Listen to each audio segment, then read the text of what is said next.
What's up, everybody? Shawn here with another Live to Roll Live. This week we are having a little bit different of a different show. We have our friend Brianna here, who is the daughter of one of my friends who passed away, Rick Mason, who is an amazing person and quadriplegic. But we're going to be talking about his life and what it's like to grow up with a quad father and all that. So let's just get into some intros real quick. My name is Shawn. Like I said, I'm a C5, C6 quadriplegic from a snowboarding accident 18 years ago now. Tom, why don't you go ahead? What's up, everybody? For those of you who might not know, I'm Tom Conway, C5, C6 quadriplegic. And yeah, just to reiterate one more time, this episode is cool. If you guys haven't checked it out yet, I'm pretty sure Shawn will link the description in It's it. in the But we're going to be description, yeah. talking about an incredible member of the community who was a good friend of Shawn's, but from reading his book was an incredible individual that set an example about traveling around the world. And it's something that I really love to talk about. We do a lot of disability topics, but very often it's the human stories that, kind of are run parallel with, a lot of what we talk about. It gets me really excited. And so it should be a really fun episode today. And we're very excited to have on Rick's daughter, Brianna. Do you mind introducing yourself? Hi, guys. I'm Brianna Mason. My dad was Rick Mason. He passed away about 13 months ago from a lot of complications. He was a C6, C7 quad. June of 1976, I believe was his injury. So he was quad for 44 years before he passed away. And he wrote a book that I helped him edit and publish posthumously. So that'll be something cool that we'll talk about today too. Yeah, that's what we Uh, can maybe get into the book a little bit, some of the stories, and then let's just get into like what it was like, your part of it, the growing up and stuff. Just so everybody does know, the link is in the description, and it's called Life Rolls On. I have a copy right here, actually. It's a short. It's not a huge book. It's really like he mentions. It's a highlight reel. It's not a play by Yep. play. He says that in the book. And I honestly wish it was a play by play. I could have read four times that book, like with way more details of these stories, because some of the stories are so incredible. Like Rick, I mean, he's been injured since the '70s, and seriously Yeah. did so much stuff, like Yeah. one of the early pioneers for a lot of the stuff that we do today. Like even like skiing, he was one of the first people, Yep. like doing like trying to snow ski and stuff. And like, dude, like not I He not mean, just did. skiing, but like helping, invent and like pave the road for the Yep. technology and the stuff that we use, now Yeah. to do adaptive skiing, which is amazing. And to just like paint a little picture uh, from the stories and the little research I did beforehand. Um, We're talking about, a father, an Olympian, a world traveler, a coach, a mentor, someone that worked, drove, lived, this life, like lives that most people don't live, all as a quadriplegic. Yes. So very, very inspiring individual. Absolutely. And the book is a small touch on some of Yep. the cool stories and the amazing experiences. And Mhm. having just read it recently, it was very inspiring. Someone who has a lot of travel ambitions, but still gets a little pushback by the daunting task of it all. Uh, it Yeah. was it was incredible to hear his accounts and also to read about Mhm. his philosophy in terms of you know pushing yourself into the unknown. Yeah. The uh, planning and preparation, that's one thing the he. checks and balances that was like really incredible, something really cool that was kind of laid out in the book as well. So you get like some of the details. Um, but it's Yes. just very inspiring. I'm getting ready to take a train trip to Chicago uh, here in just a couple weeks. So it Yeah, was cool to read. Like it made me even more excited for the trip. So Good. yeah. He there was one time that like I recall very specifically when I was probably 8 or 9, we were flying to see my parents. Both my parents are from Pennsylvania, and so they both still have family there, and we were flying there, and we had a connection, I want to say, in Ohio. and he had to go to the bathroom like right before we boarded, and we didn't make that flight, and my mom had to decide, do we leave him in Ohio or do we all stay together and everybody misses the flight?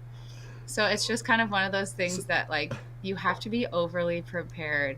And even when you are, we like I think I missed more than my fair share of flights. Yeah. that's one of the big pains, that bathroom stuff, because on the plane you're Mhm. stuck in the chair, like. And I do know friends that will just bring bags and cath under a sweater or whatever on the plane, but I That think was that never was, him. yeah, that was That and was that's never my newer. dad. I think that was, yeah, your dad's, and even then I don't even know if they had the same like easy compact bag cath systems that they have nowadays. Like, I think it was but yeah, Rick, so I'll just tell a little bit of my background with your dad. Yeah. I met him, like, I think I played for him in 2012. That was the year I played up Okay. for Sierra Storm. So it was 10 years ago.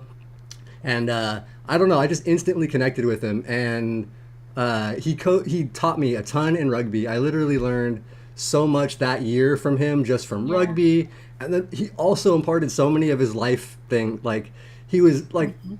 so many things. I don't even know. Like, Rick was one of the few people that's had a major impact on my life. Like, so I just like just want to like say that. And like, yeah, we used to go out to dinners and stuff on tournaments, and like, so Yeah. I know you probably know, but and he mentions in the book, but he's a little discretion. He has some discretion about his imbibing in The the wacky cigarettes. the wacky, yeah, Yeah.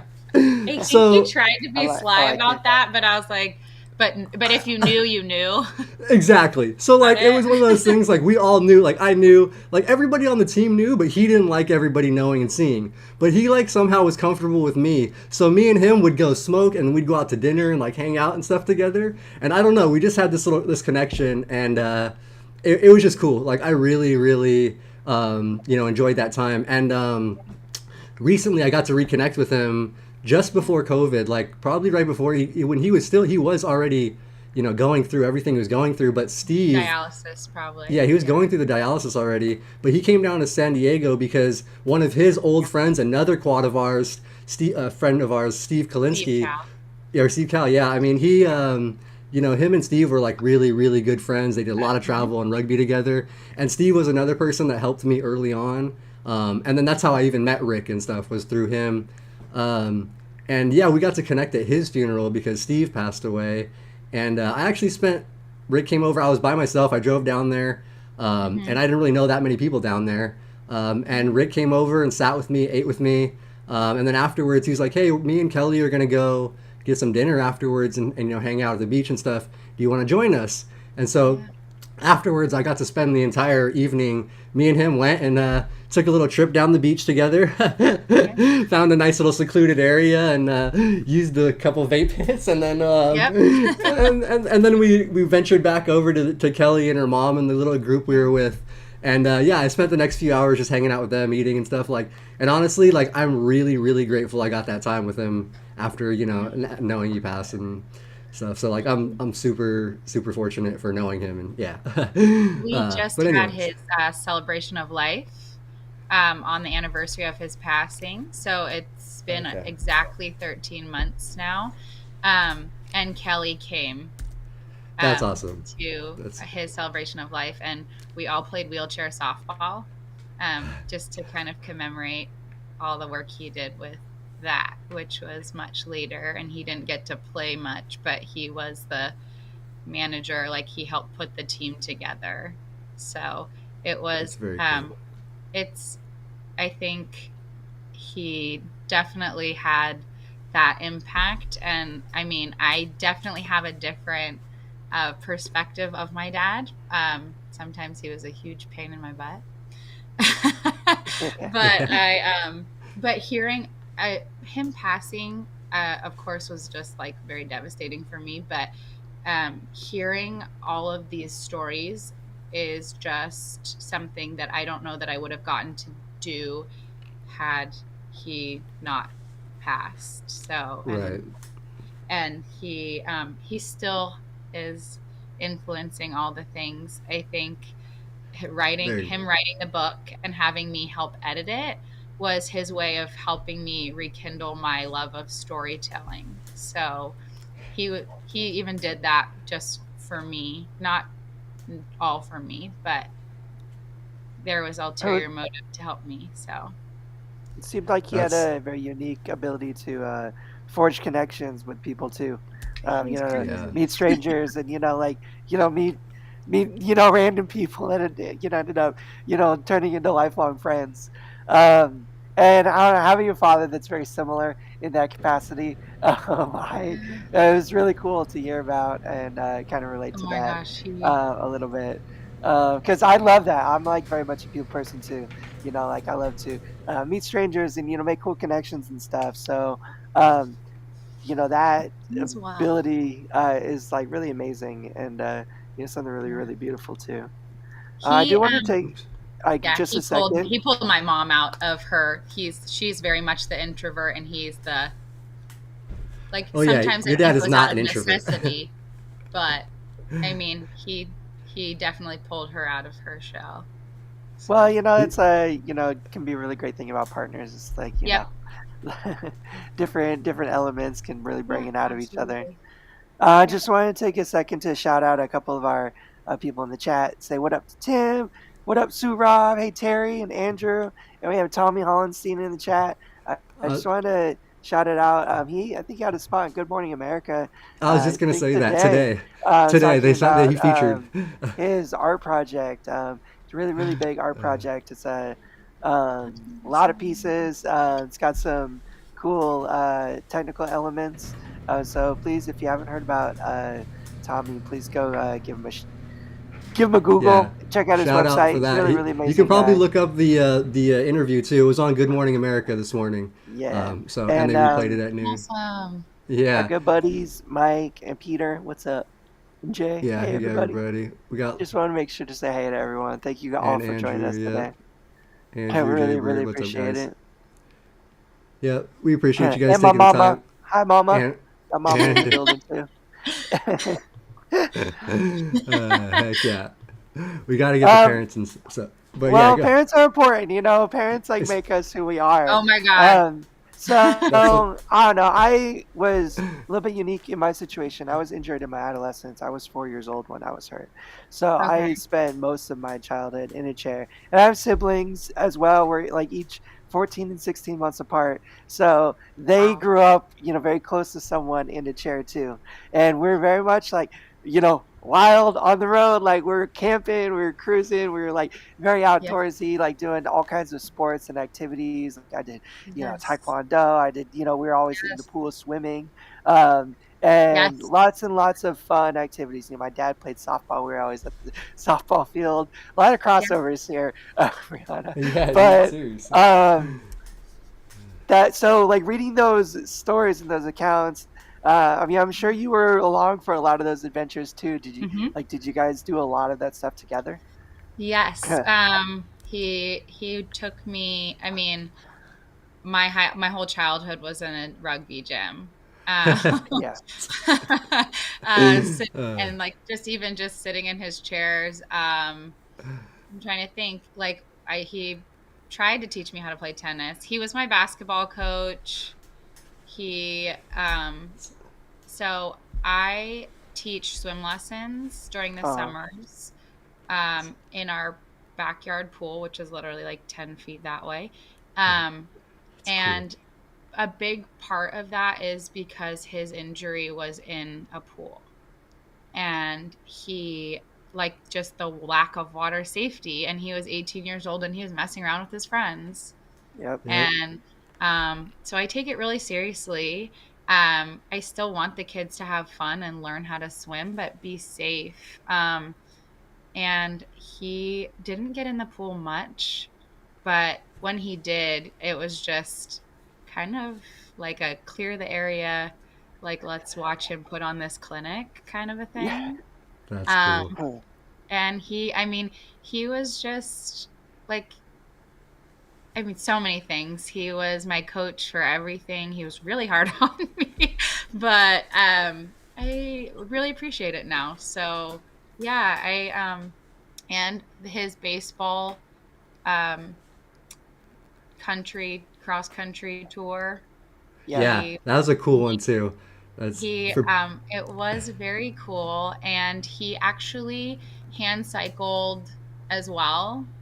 And he was set to do a cross country hand cycle.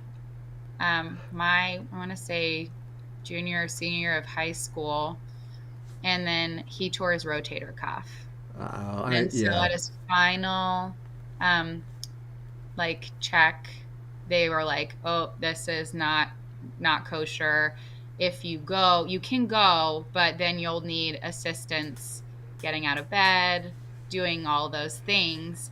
And Yeah. he very much didn't want to lose that last little bit of his independence.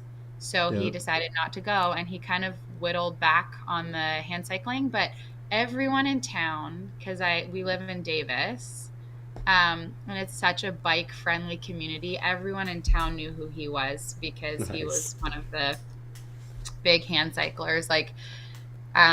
And he made all these like access leisure events for hand cycling, Yosemite. Yeah, the He put Yosemite all that event sounds together, really cool. That looks and awesome. the funny thing is that one of the families that I have been taking care of the grandkids forever, the grandparents were like, can't believe I didn't realize that you're Rick's daughter. Now that I know, like, I cannot unsee it. So it's in the family. And Uh, to paint a little bit of a better picture in some of the things that you can read about in the book, some of the stories that he wrote and yeah. touched on, he was a Paralympian Hmm. in the 19, was it 83? 88. 88. 88 88. It was Seoul right before Olympics. Yeah, Seoul not right Olympics. before. in Um, South Korea. Yeah. Yeah. and honestly, the book doesn't really so much touch on the account of the Olympics too much, though it does a little. Um, Hmm. but it's mostly about kind of the trip that followed after, Yes. which Yeah. was this like Incredible. whole solo like Southern Asian trip that he took for a And month. they have such a Um, different view um on like disability. And so he was very taken aback by yeah, all of that. Like that they just kind of don't really do much once you're disabled. Like they don't expect much from you, and they don't yeah. really do anything to like help you or improve the quality or longevity of your life. Well, it's like kind of an odd dichotomy because, like, Hmm. this story, like, where he's at the Great Wall, kind of like sitting at this Yes. precipice, and then all, even like just without asking, some people come up and like help him along the Yes. way. Like, I've heard, other accounts of, different countries where people are, very generally like friendly and like almost Yeah. like willing without even having to ask to like Yeah. help an individual out in the unique situation, that might be in. But to think back, there's a very different time in the 80s Yes. talking about like, just a very different environment too, post like Yeah. Tiananmen Square and stuff, like, Oh my God. And it was like, before that. It was before the People's yeah, Revolt. yeah. So, Okay. Wow. Yeah. the culture and the environment Hmm. where he was at that time was very Yeah. different than, even what I imagine it is today. Yeah. Um, but still, the feats, the fact that he Yeah. successfully, traveled, not just to one country but several countries, Yeah. and was A able to bunch of tackle countries.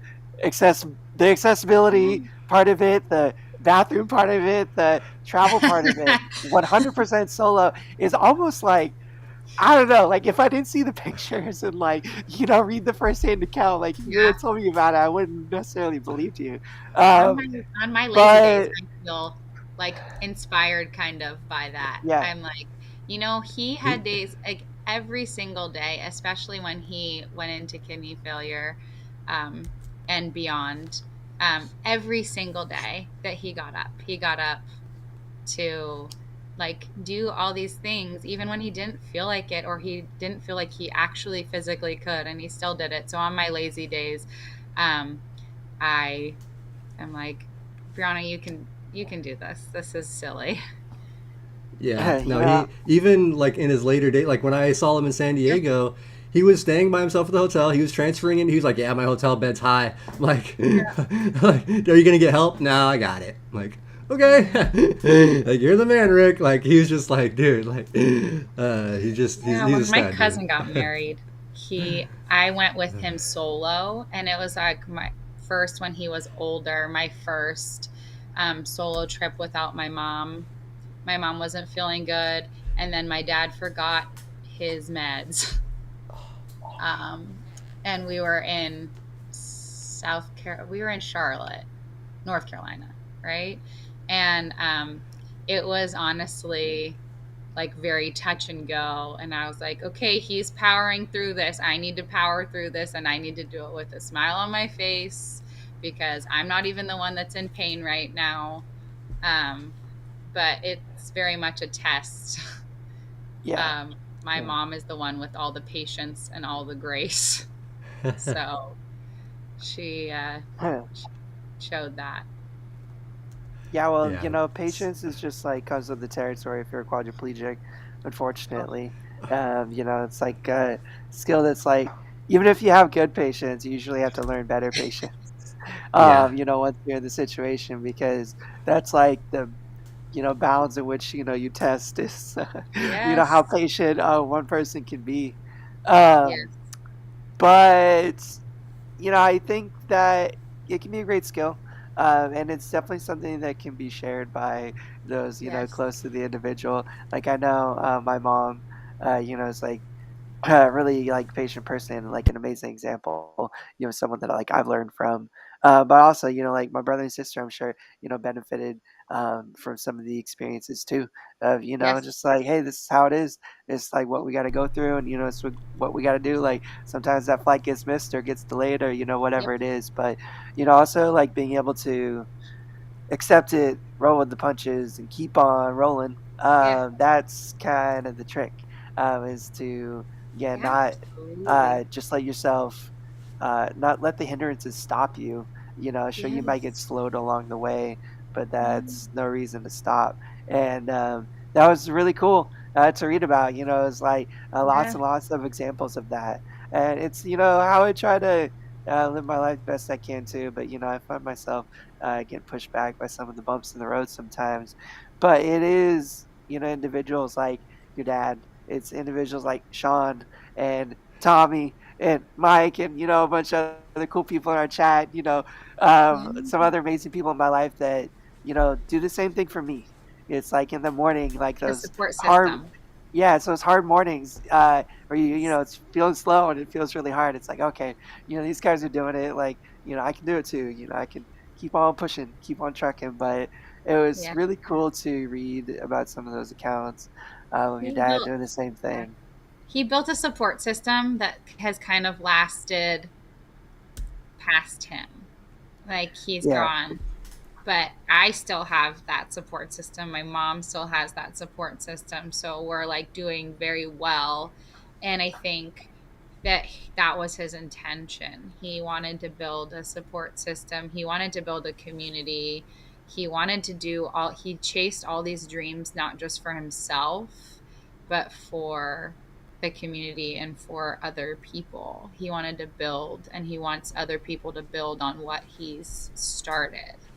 So I yeah, think that was the whole intention behind his book. I mean, he had like their part in the very beginning about his rehab. Yeah. Just the first time I read it, I was very like emotional, and he just like what he went through, but also the little pissant that he acted like sometimes. And he wanted people to know that like it is, some days are so stinking hard even with the best support system.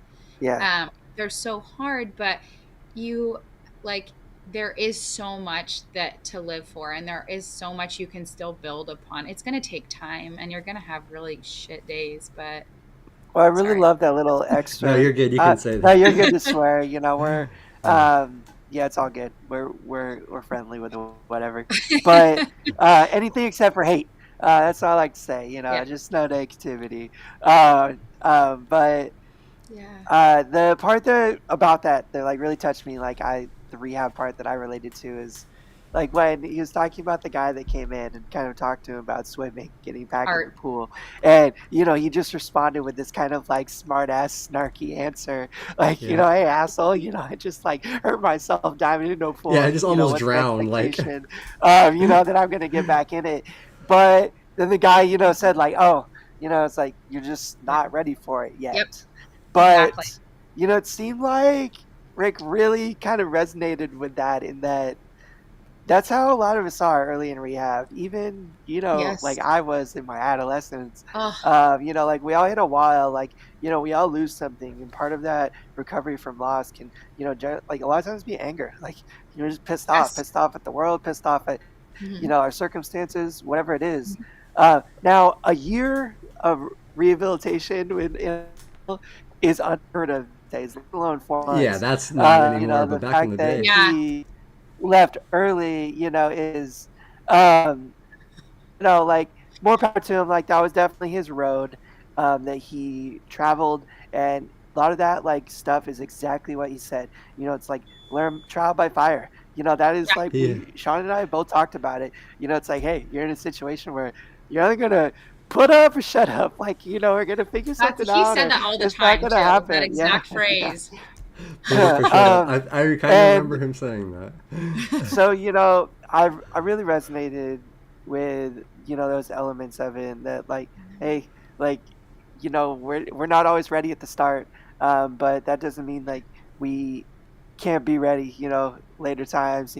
Learn, Yeah. learn to get back in the pool. That that was very cool. That was very cool to me, Yeah. because I even am like that, still nowadays. Um, and that just like stubborn, my stubbornness will get in my way. My stubbornness to be independent, my stubbornness to do it all. My stubbornness to think that I can do it all. Um, Yes. but it was just cool. It was cool to read some of those accounts, because it just And really struck home in like certain instances, for sure. it's a survival skill to be stubborn, I think, It is. Yeah. That's injury. how. Yeah, that's one of the things, Yeah. like reasons why I've gotten as independent as I have in the beginning. I was just too stubborn Mhm. to ask for help or wait for it, so I just figured it out. I think But it's just what you said. it's It can that. be a learned skill, because sometimes you got to be stubborn to overcome some of the Yeah. obstacles set in front of us. It's only that stubbornness that, gives us the drive and the persistence to finally overcome. And like, it's hard to let go of sometimes too, once you learn how to be stubborn. Uh, And yeah, you don't and really listen, have I'm the gonna. luxury of sitting back and like letting people come to you, or you have to assert yourself. Like I watched my dad, like you just have to assert yourself, especially if you have a disability, because otherwise you're not going to get what you need. You're not going to Yeah, get the help you need. You're not going to get like whatever it is that you need. And so you do have to assert yourself. So being stubborn is, you have to learn it, and you have to assert yourself, and otherwise it's not going to come to pass. Yeah. But again, support system is very important. Yeah. It sounds like you guys have a really amazing, close family, Yeah. which is a beautiful thing. I came from, the same thing. Um, your mom actually yeah, my just put mom said stubbornness stubbornness is is frustrating frustrating. for caregivers. Yes. Yes, it is. Yes, it Yeah. absolutely is. Eh, If my mom was working from home today, she would pop out of her office right now and be like, Yeah. a test. But and Well, real quick, I was Ken says what's up and says hi, hi, Brianna, Ken. and he misses Rick. And Ken was actually, I met him I think that year or maybe the year before, but I played with Rick. He was on the team I mean with Ken when I was playing for Rick that year, and yeah, Rick was I think we Ken, all missed him. Ken was at my dad's celebration of life, and we had a great chat about my dad and about rugby and how my dad's coaching style made quite a difference. It did. Um, It really did. he taught me how to be a coach. So, Yeah, because so I'll just give one little story about Rick.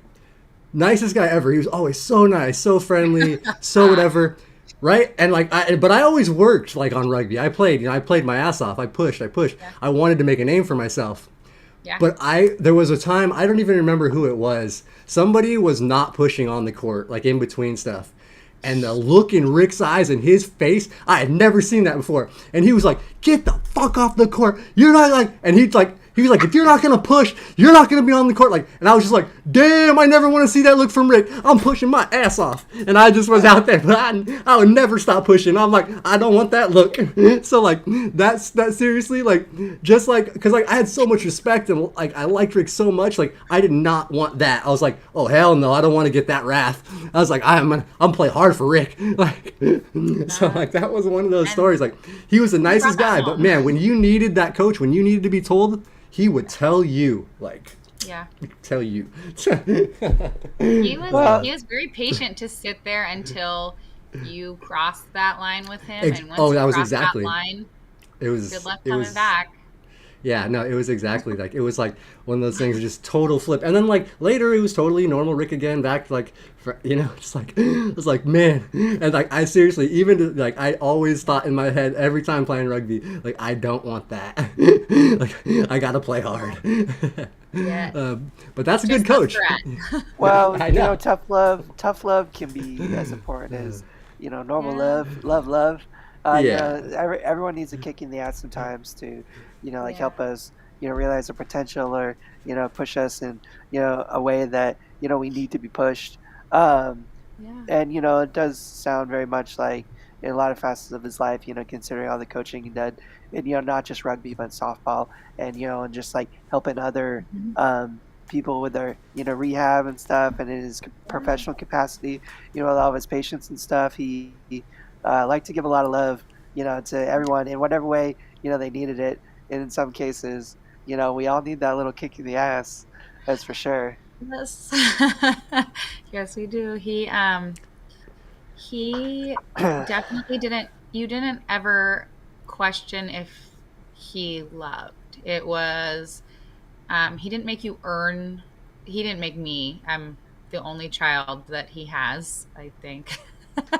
uh, he didn't ever make me earn his love. It was just kind of like, what love was he going to share with me? Was it going to be a lesson? Was it going to be um, just something, a sentiment? Was it like, what was it going to be?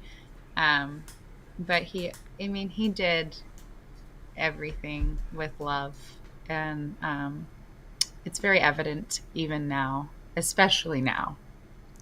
yeah. So, No, yeah. he was an incredible guy because even like Tom, we had mentioned earlier, like he liked to travel by himself. He did all the solo traveling to push himself.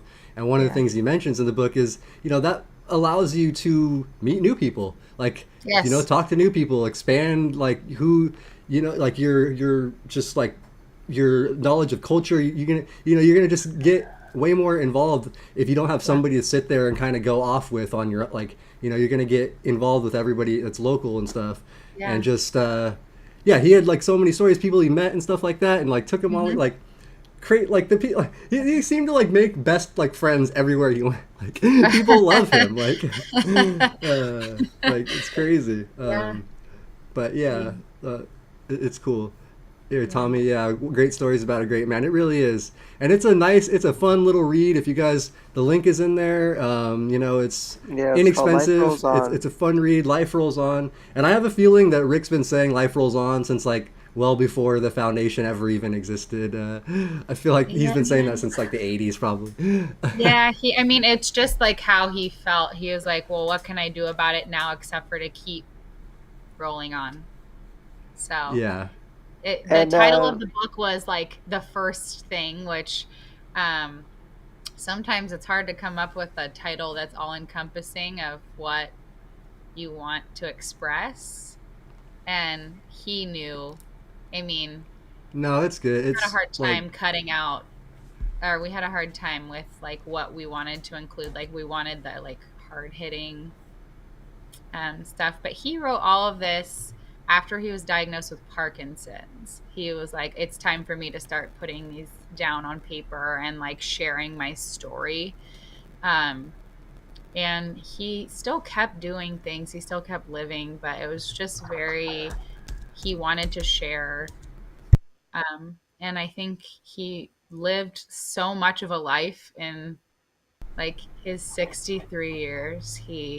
lived so much of a life, and it it was just like, yeah, life rolled on for him, and he Well, kept. as someone who's approaching his 25th year as a quadriplegic, it's very inspiring and exciting to hear about, Quad is living, his best life, like well into his like 44th year of Yeah. paralysis. It's something that, is like been getting the better of me lately is, just like considering like aging with disability and, Yes. the effect it's having on me and, my body and my potential to, live my Yeah. life and do what I want to do in the future. But it's just very inspiring to see someone, that's still continuing to push the bounds, and just never stopped, for anything.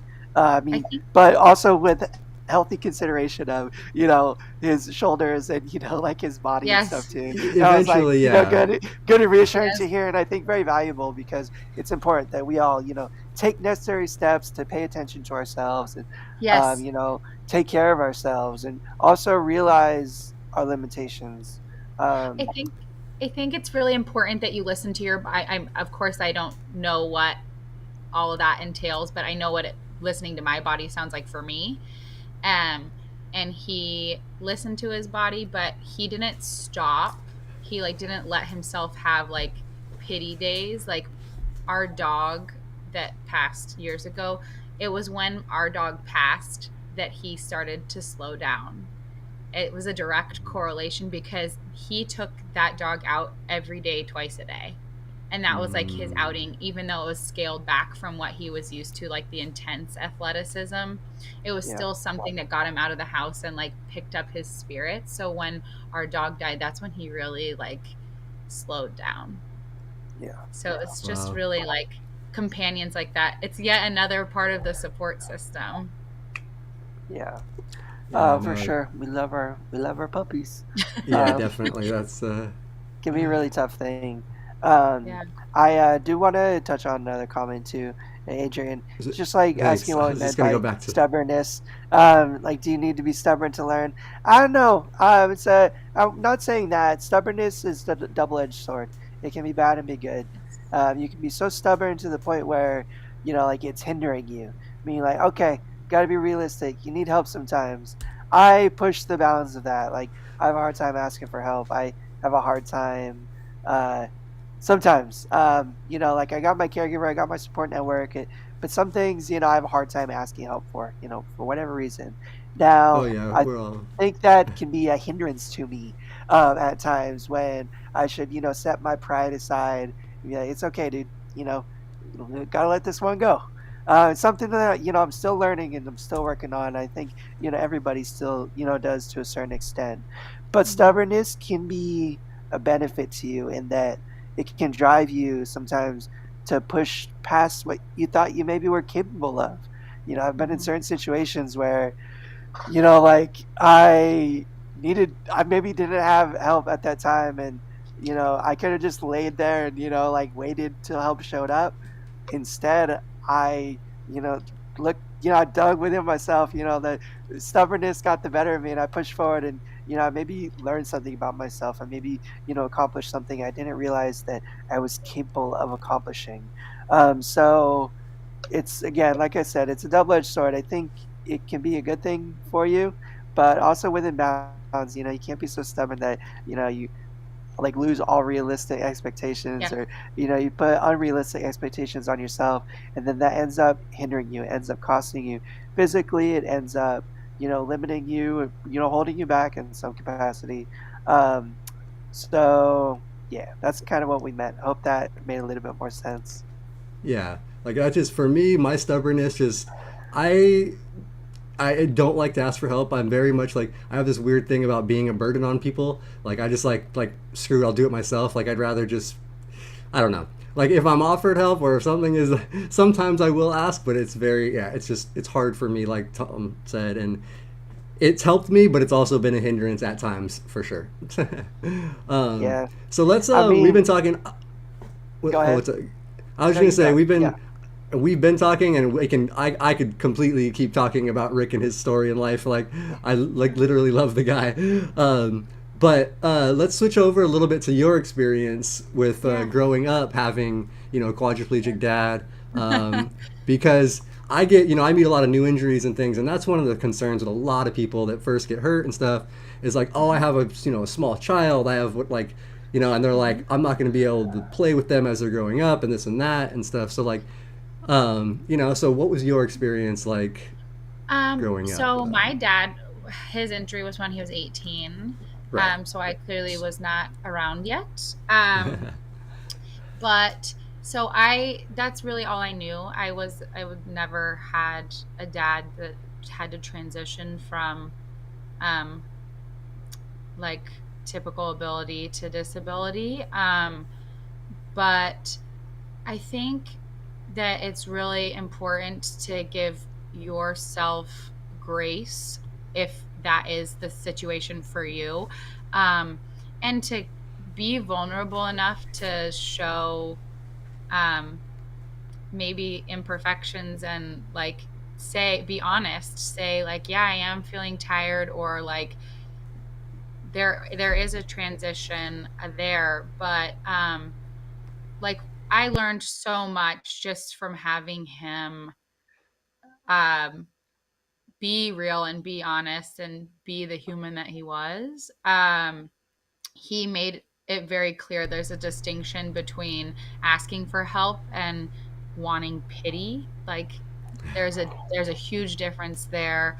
Um he was a very capable uh human being. He was more capable than most Yeah, able-bodied typically anybody. Yeah. people. Yeah, Yeah. no, I mean, you can just like read a few of the stories and like it's like stuff a lot of like able-bodied people would be like trepidatious to take on, Yeah.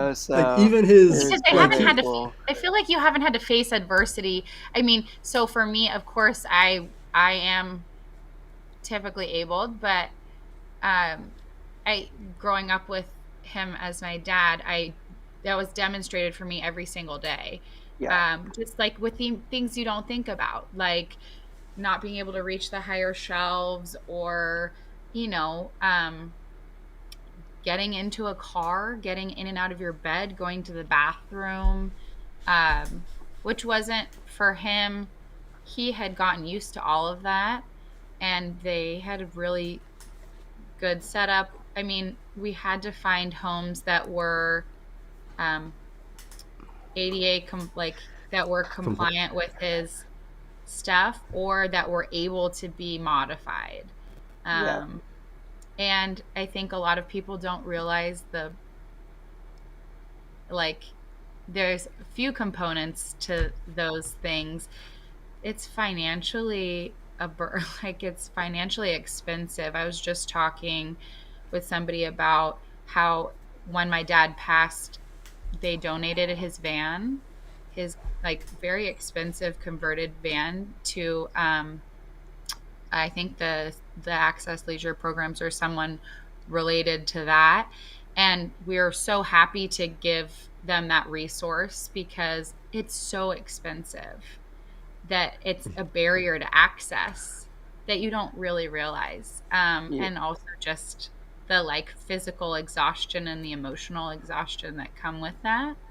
But he just demonstrated a lot of resilience, I think. And that's like the biggest thing for me. He was just very a gritty person in the best way. Um, yeah, and I was not a peach. Teen years were very, very trying for him, um, because him and I are so similar that I knew exactly what to say to like cut and wound, uh, emotionally. But yep, he that's he just that relationship. Yeah, resilient. And I that's the think it also is different for everyone. Everyone has a different experience. My best friend growing up through our dads, they played wheelchair rugby together. Um, her dad was injured when she was a year, maybe. And then they had two more daughters after. So wow, I mean, so, she wouldn't have remembered, but also it was a much newer injury. So there was yeah, that big transition. I don't know. It's all so different he and that's something that I learned as well, is that everybody has a different story. Yeah. Um, And Brianna, just to put a pause on what you're saying, I'm sorry, so yeah, sorry to interrupt. We just have someone in our chat who's getting ready to go, and I hope I can catch him. Andrew, yeah, you mentioned you have a little fundraiser thing. You asked if it's okay to put in the chat. As long as you don't spam it, it's absolutely okay to post in the chat to bring attention to it. And if you want to send us more information about it, we'd be happy to, plug it in other ways or whatever. And you did mention that you're dealing with some cyberbullying, dude. Unfortunately, I don't have a lot of experience with that. I would say definitely avoid any areas of the internet in which you might be being bullied. Um, you know, Yeah. but if there's any other way, we can help out. Shawn and I, not sure if you've reached out, personally, but always happy to talk, help out in any capacity. Sorry, Brianna, I just wanted to mm, touch on that. that's totally fine. Um, I wanted yeah, to just also, if it's okay to interject something. Your My mom, mom and I, like,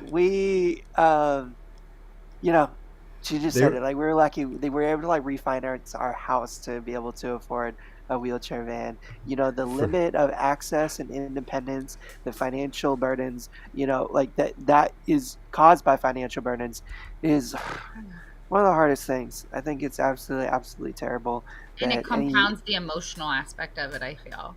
well, because it just exactly what you said. It puts additional stresses on, stress. your Yeah. physical stress, your emotional stress, and then you're already dealing with, pardon, like here's a shit ton of that already. you Yes. know, like it's Yes. absolutely insane. But another part, I don't know. I feel like the relationship you had with your dad and the one that I had with my mom is almost like opposite. So she was able-bodied, helping take care of me, and I was Yeah. the disabled one. But Yeah. I mean, I had two siblings, each almost a year apart. So, the Yeah. parents were often like, mom was helping take care of me. We were doing the doctor's appointments and stuff. Yeah. Dad was, picking Nick and Emma for school, like they would find their balance and stuff. But Yeah. my mom and I were very uniquely close in that, like, she helped take care of me every day. And that, a lot of the really heavy times, a lot of the really great times, the most amazing times. I mean, where you're just kicking it together, the doctor's Yeah. offices, hospital rooms, whatever they may be. Yeah. And it also, the times that we clashed, because it was often in many, I, I'm afraid to say, it's just the same thing. Like, I knew what to say. That was really like, that would hit home sometimes. And similarly with her, He taught me. like all the more love for, like the trials Uh, and tribulations that, we went Yeah. through together, definitely, um, brought us closer for having Yeah. overcome them and, Yeah. experienced them together. But it's just something, I can really, really relate to what you're saying there. It was just pretty funny. Wanted to touch on it. Ugh, I yeah. mean, That's I mean, that's teenagers though. Like, I, we test, and Yeah. I mean, we got through that, and then my dad always told me, he was like, I'm your parent first, I'm your friend second. Like, I'm not here to be your friend, I'm here to raise you as a good human being. Um, and he did. I mean, I can't decide that. I like to think I turned out okay. Um, he that was his responsibility as a parent, and and then once I was raised, that's when we became friends, and we connected on lots of different things, and we did lots of fun stuff together. We went and saw like comedy shows together. He taught me how to gamble. He'd awesome. be so mad if I told everybody this, but he um he was like the sneakiest little blackjack player. And Yeah, you can read about a few of those accounts. It's so funny. I just took my first trip to Vegas, and that was me rolling into the hotel room like at 6 a.m. Like my parents being like, "Oh, what was that?" Like, "Are you just getting back?" It's like, "Yep." oh, that was so he really wanted to have a Uh, different relationship with me than he had with his parents, with his dad. Like he really wanted that connection with his dad, and his dad was so dutiful. I did not meet his parents. His parents died before I was born. Um, but I mean, just like I know so much about them, and I'm connected to them through my dad, and I think one thing that was very clearly demonstrated for me was my mom is just that was just she was his caregiver, and like up until past when Yeah. he passed, he she still listened for him to call out for her. She was just always like, and they were a team. They raised me. I'm an only because of my dad's injury. That was plenty for them to deal with. But they like split their shifts at work so that they could spend as much time with me, and I would be in like shuffled between daycares as little as possible. Hmm. Um, and just they demonstrated like what being a team was, and kind of like compromising but not sacrificing who you are as a person. um, and they Um, demonstrated really well for me. um, we're that was very one. lucky as kids to have benefited from that. Like I mean, as I get older, the perspective just dawns on me, like what my parents went through. Yeah. Um, when like they were in their mid 20s, early 30s, like with three, adolescent Yes. children, one of whom was, living with a like chronic conditions like, spinal Yeah. cord injury, and the balance, the teamwork that Yeah. I mean, what they had to do, because I mean, that was it. Like both my parents worked. Like my mom worked, Yeah. half time as a nurse. Like my dad, was like owned his own Yeah. business, like worked full time as a contractor, and they dropped us off at school, picked us up every day. Yes. Like mom went to work, dad would take us, do homework, cook dinner, get us to Yep. bed, do the whole thing. I mean, the balance, the work. I don't know. Yes. Like I didn't appreciate it as much when I was a kid, just because I didn't really understood, Yeah. what I was witnessing at the time, but I really, really do now. And It's complex. it just helped teach me a lot. It helps, Yeah. give me a lot of perspective, and I'm just very, very grateful for like Yeah. being so close and being raised by such an amazing example, Yeah. because it's unique, and not everybody does get to experience or see that, get to learn from that. And it sounds like your parents were very similar in that Yeah. capacity, and you get to like learn and benefit from their teamwork. Like that was very cool. Yes. You know, and I love the part in the book where him and his dad took the journey. I Took the was, drive, the 3-week long venture, across the U.S., like Yeah. almost like rolling into the Grand Canyon. That, yeah. that little excerpt. I mean, I just love those moments. Like I think that it's like very, very touching, and like Yeah. also what a unique way to kind of bond with your dad after kind of something that they both suffered together, and like the loss of his mom and stuff. It was just very, very beautiful. I thought that was such a cool part. Yes. They have Yeah. a they had a very complex with that. Um, my grandparents were their friends were all like couple friends, so that when my grandma died, it was very difficult for him to be around their friends. He very much Right. withdrew. And Yeah. I think it was special that my dad felt like he could bring his dad with him on this start of a new adventure, because just living on the East Coast, like not only was the weather not ideal for quad, but the lack of ADA compliance even to this day. Yeah. Like Uh, I like as a child of somebody who like I'm very aware of like handicap parking, like all of the like the plus sides of having a quad a quad father, like cutting the lines at Disneyland is like one of the like big perks. I call them the Like, if I I call can them the even call crip it that. perks. the crypto. And Yeah. he I love the like crip I'm very perks. aware of all of that.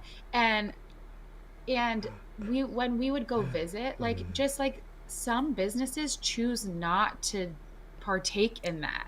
Like in That's, California, we're very blessed. I mean, and I don't even want to say that we're blessed, because it just should be something that you do. But like yeah. Yeah. but they just choose Unfortunately, not yeah. No, to, and I it's feel not. like that's so terrible. And then even with the lack of just accessibility with the Mhm. structure and stuff, the weather. Like the Exactly. one story of your dad literally dragging himself Yep. and his chair through the snow That to part get to his horrified dorm. me. I'm like, and then ended up with like That's minor a frostbite on his hands. Like, what? Like, oh my He's gosh, dude. crazy. Uh, He's I but crazy. mean, yeah, Yeah. I mean, just stuff like I love that. the grit. I mean, I like to think that if I was in a situation like that, I'd like try to drag my ass out of the snow too. But I also like, the thought is very scary to me.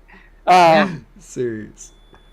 And hey, Shawn, have you heard of the MVG91 that I was gonna, yeah, Adrian? no, Adrian brought I that up. tried to I Google actually it. don't I know do what you that remember is. the name of that drug that we talked about? It was like 6 months ago. It's that experimental one that is Um, supposed to like help with yeah, the it's called like R. conductivity. Yeah, it's supposed to actually reconnect nerves and things in new spinal cord Um, injuries. It's called hey, like PAXAP. I'll look it up. It's in. I have it saved. I can't think of it yeah. offhand, but um, Adrian, I don't want to speak on anything I don't have a clear understanding of what I'm talking about on. There is a lot of research going on all the time in regards to recovery, or at the very least, like recovery of certain function for individuals with paralysis. Everything from neural stimulators, which are like electronics implanted in your brain and your back, or stem cell yeah, treatments, and then drugs that they're finding can better promote conductivity between the nerves that are still there, and like improve function of like your myelin sheath, which is like the areas of the spine that are affected. As for like my opinion in regards to those, I think those are always great to pay attention to, but nothing to put stock into or your hopes on, and that like it's no reason to like put off living your life yeah. So that's what in I. like lieu of like waiting for something to come along and help you recover, regain function. Like there's plenty of life to be lived right now, and Yeah. no reason to slow down. Wait for some reason to still live in it. Um, but I pay attention to it all. I think it's like one of the best things you can do to inform yourself as much as possible to navigate through the BS. I think there is probably less meaningful stuff and out there, and then there is like really cool, innovative, cutting edge things that I'm excited for, and I'm excited to see not only for myself but for newly injured individuals um, that are going to be able to benefit from the advances in medicine and technology that are taking place right now. I'm very excited and hopeful about that always. But at the same time, like I'm not really banking on stem Yeah, cells don't or don't bank your life. neurostimulators Don't or don't hold off drugs on to life. come in and have a big impact on my life. If they do, and I can benefit from that, then heck yeah. Um, but more meaningful steps like getting back into rehab if that's not something you're doing right now. Like getting into the gym. Getting on a hand cycle, getting out. Doing some adaptive recreation, whatever it may be. Those are things that will benefit you right now, tomorrow. Like this minute. If you have a mind to get started in doing it. Or whatever that may be, hobbies, activities, whatever that is for you, whatever that is that gets you going. It doesn't necessarily have to be sports and stuff if that's not your bag. Um, but those things can act in similar capacity to inspire us to get moving, get more functional, to get more independent, and Hmm. benefit us in a lot of ways. So hope that is an okay answer. I feel like I expanded a little bit on it. No, that's perfect, dude. Because even like I meet people all the time that they, all they want to do is walk. All they want to do is walk. Get back to walking. Walk to walking. But I'm like, that's great. You should definitely keep working on that. But you should also just get living life for now. Like just Yeah. don't stop your life because you're gonna wait for that to happen.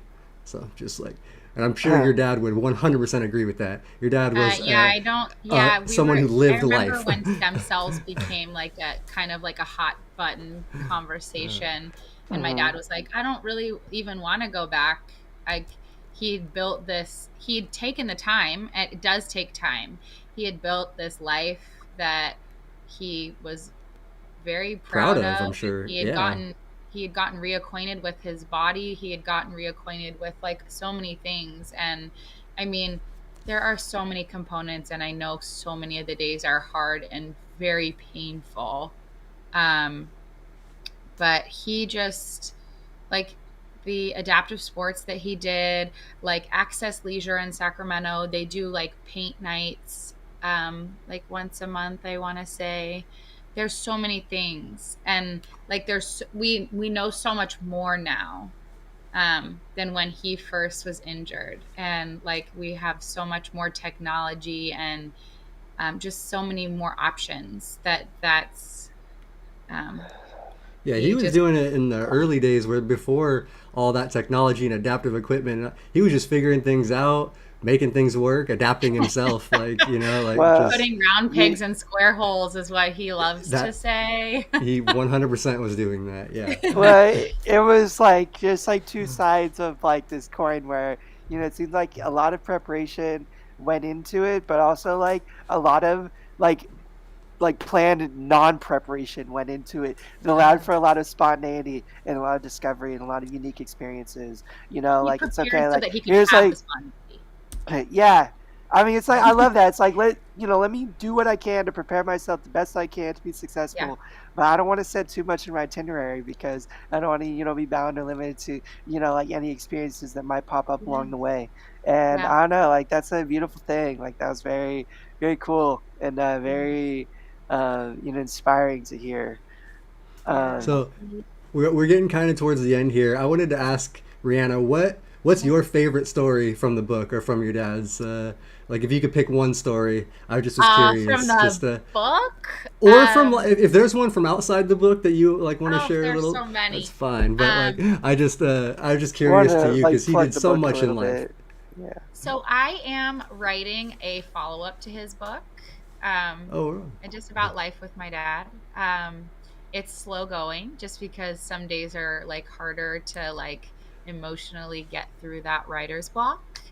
Um, but I mean, from like different phases of life, when I was really little, um, he he just had like these really weird rituals with me. Like we'd sit in the driveway and we'd honk at people going too fast. We would like play pretend police. um I think he would bring me to work. And he would set up a little like tent under his desk, and wow. he would bring me on like so he worked at the VA in Palo Alto with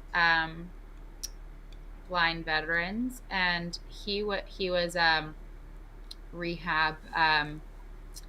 Oh my gosh, I'm blanking on his title right now. Oh my gosh, this is gonna kill me.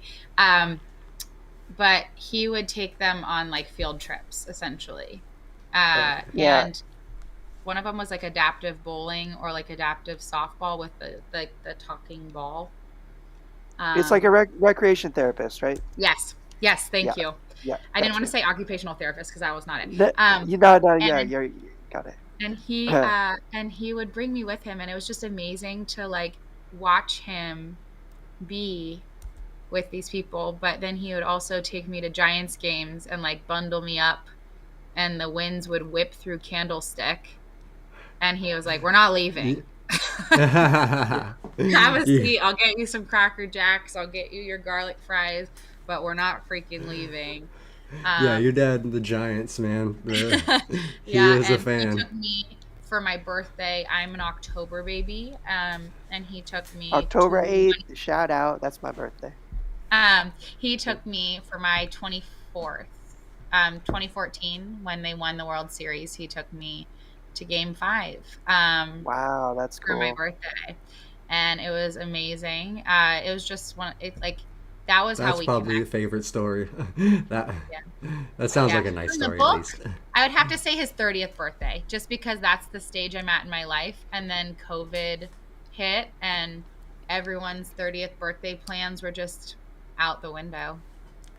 Yeah. Um, unfortunately. Yeah. So, just a quick snippet for you guys, but you gotta check the book out and read the details. You Rick tried to, and pretty fairly successfully, skip Yeah. his 30th birthday. Literally jump over the day and not have it happen. Cross the international by date traveling line. the international date line. Yeah. But he partied a little too hard and missed his flight and was a little late. So he had to But it was experience a little actually bit. in the name of a good cause. He was talking to like the minister of The tourism, exactly and then in Tahiti got about like had a about little too getting many of those wacky cigarettes.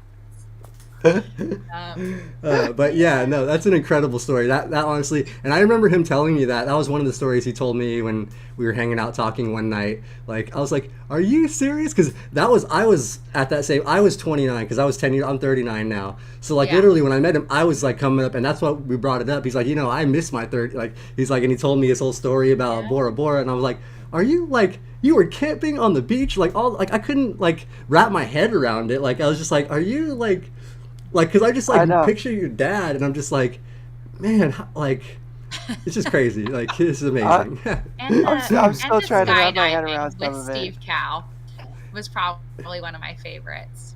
Steve Cowell is a Because really cool he got guy. in so much trouble with my mom. Like I remember this so vividly. He paid for the VHS tape, but he didn't tell my mom. For the skydiving. He told her Yeah, he was he mentioned.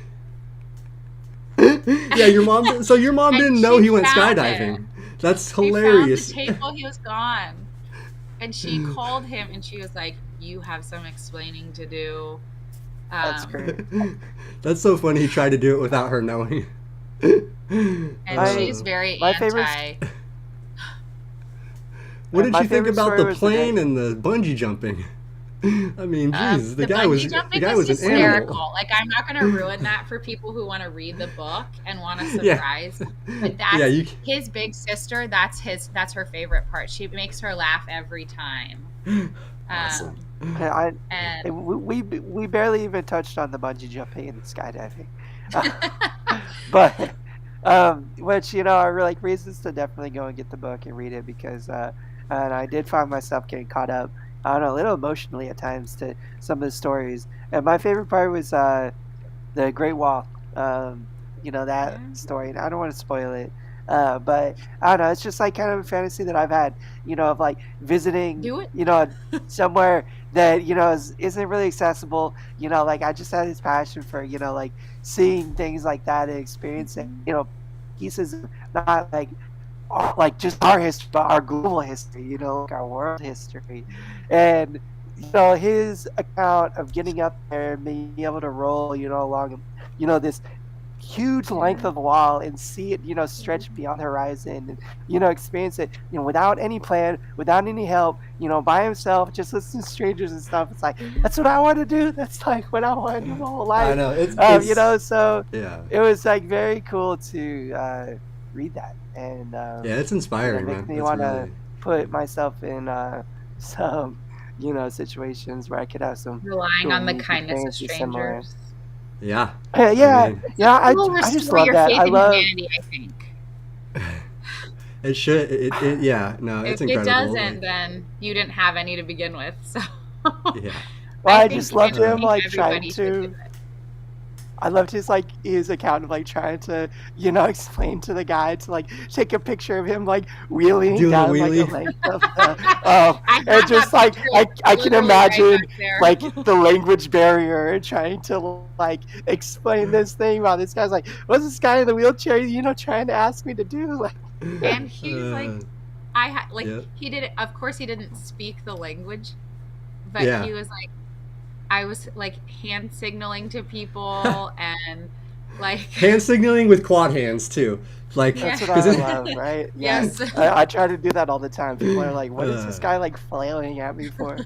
like the And yeah, Italian. Peter, he did tandem dive in the. yeah, it was tandem. Yeah. The bungee jump wasn't tandem. Yeah, the bungee jumping was not. Skydiving was. yeah. I skydiving. really love Say that you though. have to, even if you're able-bodied. Mhm. I think there's a unique element of personal discovery that can only be achieved through, living your, like, going solo sometimes. As much as I love to be with people, as much as I Yeah. struggle sometimes without people, Yeah. Yeah. I I do that too. Like, I try to find a lot of like peace and happiness and like some moments of solitude, that I Yes. think can only be achieved sometimes when you're by yourself. But I really really love that philosophy of pushing yourself. It's like nervous and as scary as it can be. Yeah. Sometimes putting faith in the universe, putting faith in strangers, putting yourself Yeah. in those situations, and then having survived, having come out on top, having overcome the adversity or obstacles and the lessons gained along the way. Really, you cannot get those or learn those Yeah. any other way. And that was very very like beautiful and really cool Yeah. and inspiring to read about. As like I'm 29 years old, got a lot of adventures on my horizon, and like a lot of things I still want to do. A lot of things I've already done, but it was cool to relate and then to you know kind of put myself in those shoes too, and think about taking Yeah. on some of those things similarly.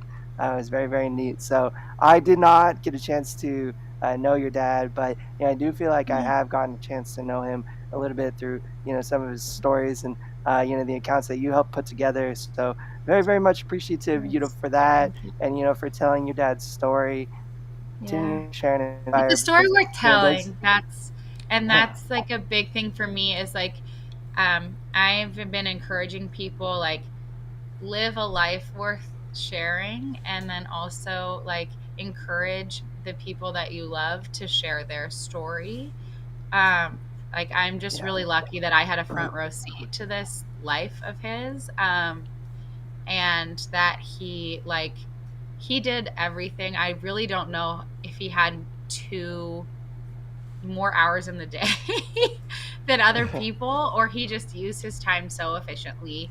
But I mean, it's just a like it was I like think I felt called to share his story, especially when he got really sick, and it was what he wanted.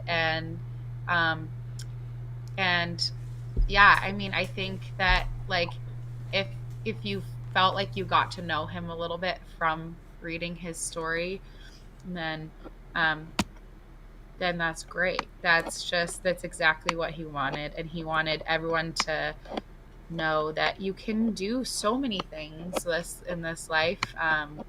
He did so many things. Like I honestly feel like his book is a little thin for what Oh yeah, he no, there's did.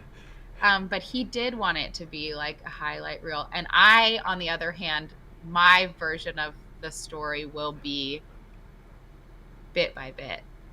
Well, okay. that He's was gonna like get the only exposed. thing I found myself wanting after is like, I wish I could, call Rick or emo now and ask him about like some of the Yeah. nitty gritty, some of the trials and the tribulations that Yes. were faced, because, That like is those accounts are, like just as inspiring to me as, like the achievements, but, like some of the struggles that, were overcome along the way. I love to, hear how individuals navigate those, because, like we all have different ways we do it, and a lot to learn from. But the accounts that were shared were, definitely meaningful in their very own hopeful. way, and also like probably, they were meant to touch on the nitty gritty. They were meant to touch on other, positive elements of the story, which I thought was really nice too. Yeah.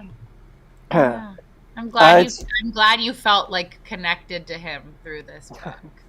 Yeah, That's and so me cool. yeah, and and since like me knowing Rick, I could like picture him telling me these stories. Like I could picture him in the stories. I was loving it because like you really do get a good feel of his character and who like he's just yeah, Yeah. it's cool. So it was And great. he wrote all of it except for um the back cover Yeah, and your epilogue.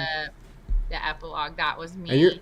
and I'm Um not gonna lie, when I read your epilogue, I started to tear up a little bit. Like I got a little emotional I on that. still I was like, do. so yeah, I like yeah, I I did still do. because yeah. it was powerful. I found myself, getting like, a little like emotional reading some of the parts of the story too. Just having known that you'd passed now, but there's all the more beautiful for it. Those are the stories you want to read. the ones that do touch you in those kinds of ways that help make you feel. Those are the ones that at least I do.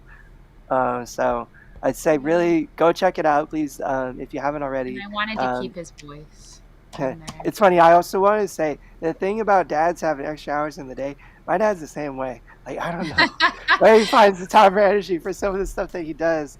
It's He like crazy. didn't miss any of my stuff growing up. Like for all of the So, quad rugby stuff that he did and all of the tennis and all of his own endeavors, he like didn't miss anything. He was my see, that's basketball awesome. coach. He came to like through high school like volleyball and Yeah, soccer. Oh both my God, he both was my my soccer volleyball taxi, and he was the one that told me, he's like, Brianna, you're like exceptional at both. You are an athlete and you seem to love both, but is there one you love more because you're losing out on both ends and then you're getting home and still having to do all your homework and like doing homework in the Wow. car. I mean, just he and I was like, wait, but how do you where does your time go?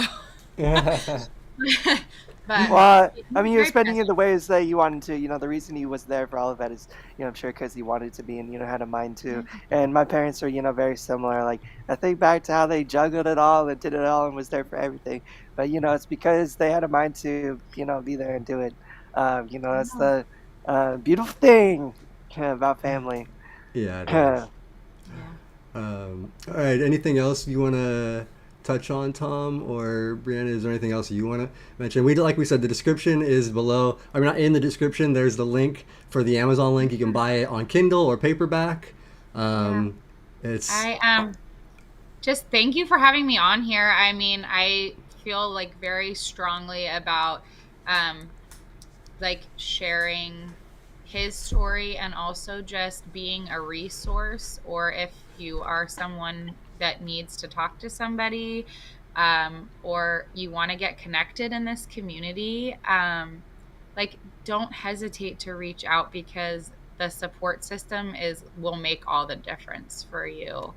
um he like that was his big thing. He needed like he had a support system. He cultivated a support system. And I mean, I am so happy to connect with who I can. And like there's just even some organizations and stuff in the book, like talking about Mark and like the Tahoe stuff and like the Yosemite yes, stuff and the legacy that is left in terms of like the adaptive events that still go on, like in yeah, those places. The information is in the book too, so like mhm. I yeah. get the book for the stories, but if you're in these areas too, it also could connect you to some cool activities and some other And stuff don't that's be still afraid going to on. try them.